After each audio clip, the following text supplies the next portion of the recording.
Hi friends, please join me Thursday, November 5th, 10 a.m. Pacific, for a live stream conversation about misunderstanding.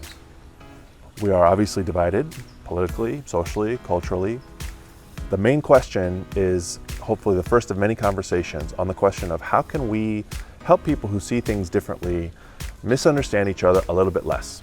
I'm so excited that my first guests will be none other than Christina and Montana of Polar Bear Kitchen, two incredible women doing amazing things in entrepreneurship and social change, and I can't wait for you to meet them. I am also so thankful to all the magical humans in our Bridgers community that made this possible. I can't wait to see you guys on the live stream, and thank you so much for making this possible. Thursday, November 5th, 10 a.m. Pacific. I've included the link. Click on that at that time, and let's have a great talk.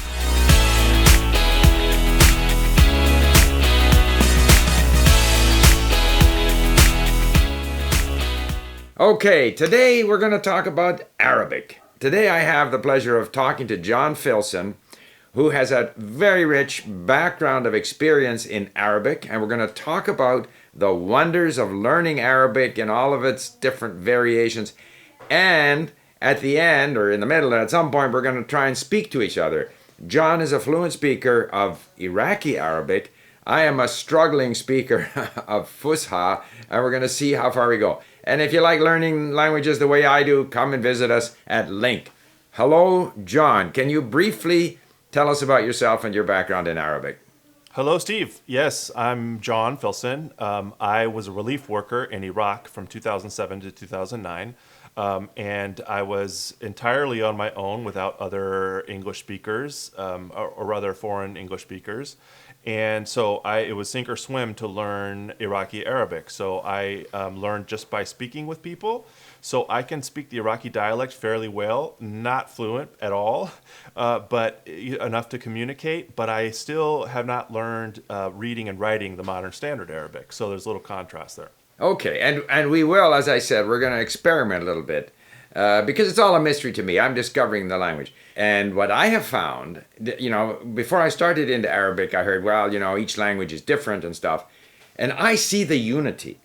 I've listened to Lebanese movies and Egyptian movies, and I was in Morocco. And yeah, they're all different and difficult to understand, but you can see how they're all part of one. And maybe that's the advantage of having studied Fusha, that I see the extent to which they're so recognizably part of that one large, very rich language community. Have you spoken to people from Lebanon and from Egypt, and to what degree or from the Gulf? Iraq is almost the Gulf anyway. To what extent do you understand them? I have attempted, yes. The first dialect I ever learned was Palestinian during a study abroad in my master's degree. And from there, I, understood a little bit of the Jordanian dialect, maybe Lebanese. But when I really learned how to communicate with people, it was in Iraqi. And so it's different in the sense that, for example, in the Iraqi dialect, you keep the qaf, the Q sound. Right. And in other dialects, especially Levantine or Egyptian, you leave it off, or do other things. And so that's confusing for me when as a foreigner, it's easier for me to understand when I hear all the letters. Another thing that's cool about Iraqi, in my view, is that they add little extra vowel sounds to stretch it out a little bit. So like instead of waqt, which means time, it's waqt. So it makes it a little bit easier to understand, and I found that easier. As far as the differences in terms of dialect, that's really the variation I found between the dialects. The more specialized vocabulary, the ones you don't use every day, are usually the same across regions. It's the everyday chit-chat that's very different. And so I learned a lot of that, obviously. Well, and that's very similar to, say, Mandarin and Cantonese. If you're into more serious, the news or anything like that, it's essentially the same words, pronounced differently, but it's the same words. Whereas the day-to-day chit-chat is going to have a lot more different words in it. We'll probably try to show perhaps the Arab world, from the Levant, call it, Syria, Lebanon, Palestine, Egypt, back into Iraq. We'll throw a map up. Hopefully we can get this up there down to, Mauritania and Sudan. I mean, it's a vast area where people speak Arabic. So I was Okay. in Erbil, which is the capital of the Kurdish provinces in Right. northern Iraq. And it's a Kurdish city. In Kurdish, you say Hawler is the name of the city in Kurdish. But I was in a Christian neighborhood Right. of the Kurdish city, and so Christians in Iraq, to some extent, have a different ancestry than Kurds and than Arabs. They're some are leftover or descendants from earlier empires, Assyrian empires. So a lot of Christians, main groups are Assyrians and Chaldeans, but there are others. But anyway, so I was in a Christian area of a Kurdish city in a predominantly Arabic speaking country. And so it was no shortage of learning opportunities. The reason I Do some of learned, those Christians speak Aramaic? yes, if they, I would say most of them do, and so it's a modern derivative called Right. surith, Right. and it's very similar. For example, in Arabic you say "Salamu alaikum," peace be upon you. Right. In surith you say "Shalom aleichem," which is very similar. Is Aramaic a little closer to Hebrew? Well, Aramaic, from what I understand, I'm not an expert, but Aramaic Right. is older than both Hebrew and Arabic, Right. but they're all related. So Right. Hebrew and Arabic would kind of be like great grandchildren of Aramaic. Wow. I mean, there's just so much to discover. Should we try to speak some Arabic? And I have to Sure. confess that I don't. Your approach to learning it is quite different from mine because you are in amongst them, speaking it, and I'm far away from any Arabic speakers. And I just listen to these podcasts now. I've moved through my mini stories to where I listen to podcasts that I have transcribed, and I follow events in the Middle East. Yeah, let's try. سيتحدث في اللغة العربية. نحاول نحكي بالعربية. أنا أيضا أحاول أن يتكلم في اللغة العربية ولكن أنا لا عندي فرصة كثيرا ليتحدث في العربية لأنني لا يوجد كثيرا من الناس التي يتحدث في اللغة العربية في فانكوفر. I think I understood you. You said that you don't have that much opportunity to speak Arabic because Right. there aren't that many Arabic speakers in Right. Vancouver. So Right. so I'll reply a little bit. Okay. كلش زين. That's not in فصحى. كلش زين إنه دا تتعلم اللغة العربية حتى من القراءة أو من الكتابة دا تتعلم فد شيء كلش مهم. وعافية عليك. اوكي انا ادرس عبر القراءة عبر الاستماع شيء مثير شيء التي بالنسبة لي سائقة كل يوم استمع قراءة ولكن لا أفهم كثيرا أفهم 20%. إذا أقرأ نفس النص أنا أستطيع أن أفهم نصف how do you say نصف half you know نصف بس كلش زين انه انت بدك تحاول تتعلم اللغه حتى لو ماكو ناس يمك بهوايه انه يحجون بالعربي لان وفد شيء اني عجبني هوايه لما تحكي لما واحد يريد يتعلم لغه جديد هواية مرات احنا نفكر ما اقدر او دا افكر عن شنو دا اقول واسوي هواية يعني اقول هواية اشياء غلط. بس انت لما دا يعني هسه لما دا تتحاول تحكي يعني مبين بالنسبة إلي إنه مو مهم إلك إذا تسوي غلط أو مو صحيح 100% أو ما تتلفظ اللغة 100% صحيح تحاول تحكي وهذا الطريقة إنه What's touchy? لما تتكلم تتكلم. احنا نقول تحكي. تحكي. Okay, I couldn't figure out what you were talking about. لأن تحكي. أو يمكن بلبنان أو فلسطين يقولون تحكي. تحكي. تحكي. Okay, أنت بتحكي. يا تحكي. بس بالعراق مرات يغيرون الك إلى تش. مو بتحكي، يقولون تحكي. تحكي. Okay. فلما تسمعني لما أتلفظ تش يعني كاف. Okay. فد شيء جديد تعلمت. Are you understanding any of the vocab? Some of it. What throws me off, like sometimes they say "ka," sometimes they say "cha," and you were saying that something about learning through reading, and you were speaking. And the trouble is, I'll run through some where I understand the words, and I hit "tichi" or I hit something that makes no sense. And I find that, and I think we've kind of demonstrated. Your Arabic I love it. I think your accent. I can't judge Iraqi Arabic, but it sounds really authentic to me. So the problem always, even when I listen to these podcasts, if I can be in a stretch where I understand it, and then I get a few words in a row that I don't understand, then I lose the thread. And so that's what's difficult. And that's why you kind of have to have quite a few words, actually, in order to be able to follow along. Just out of curiosity, is Iraqi closer to Gulf Arabic or closer to, Syrian or whatever? Because they have neighbors on both sides. You got Kuwait or whatever on the one side, and you've got Syria on the other side, or Jordan, I guess.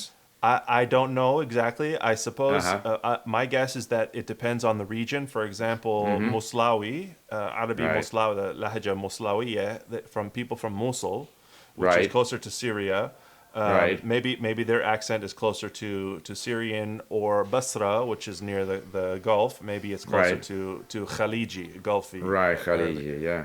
Okay. I wonder if I could, you tell me if you would like, I could tell you a short story from Iraq. Okay. All right. And then you tell me in English what I understood. What you understood. Do you want to try that? Okay. Sure enough. Okay. عندي أخت واحدة. أخت? What's أخت? Sister. Oh, okay, أخت. Okay, yeah, أخت. عندي أخت واحدة. لما أني كنت كنت when I was كانت. Okay, كانت. لما أني كنت بالعراق مرة رحت للمكان سياحي بالجبل شوية منطقة مشهور بالعراق الشمال اسمه ربامبوية بالعراقي الشمال يا شمال والمكان اسمه ربامبوية لأن كان يعني من زمان بالتاريخ. What's in Chan again? What did I say? اسمه ربامبوية Chan. Oh, Chan. Can. Oh, Can. Okay, Can is Chan. Okay. In the past. Chan نسيت الكلمة. Same word. A monk. Okay. رهيب. Nisafil, I forgot. Nisafil Kamil, I forgot the word. اسمه ربامبوية وكان يعيش بجبل وحده. كان مسيحي. You lived in mountains alone. مو أني ربامبوية المونك. The monk. Oh, Rabambuya is a monk. Okay. وأكو مكان when كان يعيش where he used to live كان يعيش بجبل في حجر كبير بهالشكل ويقولون على أساس supposedly إذا واحد ينزل الحجار ويدوق القاع والراس 3 مرات الله راح نطيه ابن أو بنت جديد. We'll give you a child or some son or daughter, yeah. It's difficult. فلما أني كنت بالعراق رحت ربامبويا رحت لهذا مكان بالجبل شفت الحجر. رحت is to go, right? رحت. Which is not in Fusa, but it's in That's right. in Lebanese and in okay. بس أني ما كان متزوج. You're not married. At that time ما كان متزوج. فخبرت أختي.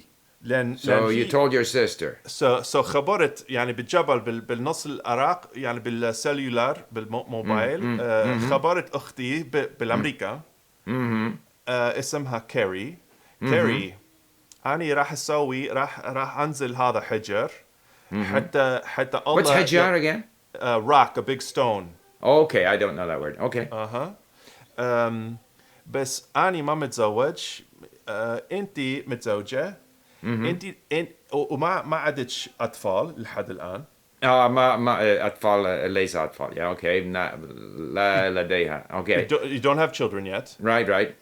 أنت وزوجتك زوجتك زوجتك. العفو زوجك. أنت وزوجك يا تردون ولد لو بنية. تردون. What's tir? Which one do you want? تردون. Okay. Like تريد. تريد. Okay. تريد. أريد. Okay. هو يريد. أنتو تردون. تردون. Okay. You plural. أنتو تردون. تردون. Okay. يا أنتو تردون ولد لو بنية. لأن أنا راح أنزل للهجر والله راح يعطينا ابن لو بنت. فيا وقالت ما نعرف متى نفكر عن أطفال لحد الآن بس خلينا نقول ولد ابن. أوكي إحنا نريد ابن. Okay. فأني سويت 3 مرات ودقت راسي على القاع وعلى أساس الله راح ينطيه ابن للأختي. هذا كان 12 سنة بالماضي. نوصل لليوم أختي وزوجها ما عندهم أطفال. بعدهم ما عندهم أطفال. بس أنا عندي أطفال واحد. واحد. أوكي. قبل 2.5 سنين انولد. يا هو كان ولد لو بنت ولد طبعا. ف البركة من الله إنه أنا سويت بالرب أبويا على أساس إلى. What's على أساس? Supposedly. Okay. Supposedly على أساس like on the basis of. على أساس. Yeah, أساس. Okay. Yeah. على مود أختي. بس ما صار للأختي. صار إلي وزوجتي وإحنا هسه عدنا ابن. Okay. So you went to the monk. Anybody who understands Iraqi is having a ball, but everybody else is lost in this. But you visited this monk in the mountains, and if he bows his head 3 times or towards a rock or something, then you'll have a child, a daughter or a son. You weren't married at the time, so you called your sister and asked her, and she and her husband, obviously they're married, they didn't have any kids, but then she had to decide, she hadn't thought about it, but okay, I don't remember what she wanted, a daughter or a son, but she didn't end up getting one, but you did, and you got 2. Exactly. Basically, right. That's the story. Exactly yeah. Right. Yep. The monk was a figure from history. He doesn't live there anymore. Okay. But supposedly the place is blessed. Oh, so you have to bow to the rock. So I slide down the face of the rock. Slide down the face of the rock. Okay. And touch my head to the ground and do that 3 times, and then God will give you a child. And so and so I did that and said, "Hey sis, do you want a boy or girl?" They said boy.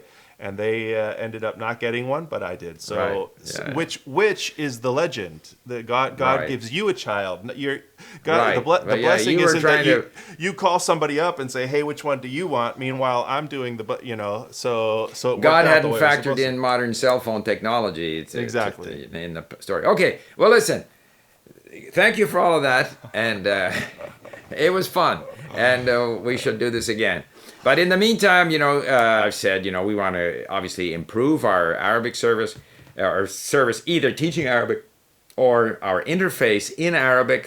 We do rely on volunteers, and we've set up a section called Contribute, and there's different ways that people can help us. One of the ways is to help translate the interface. Another is to help us find content or to produce content. And I'd like to build out our Arabic content because we don't have as much in Arabic as we have in some other languages. So, John, thank you very much. Thank you. Bye for now.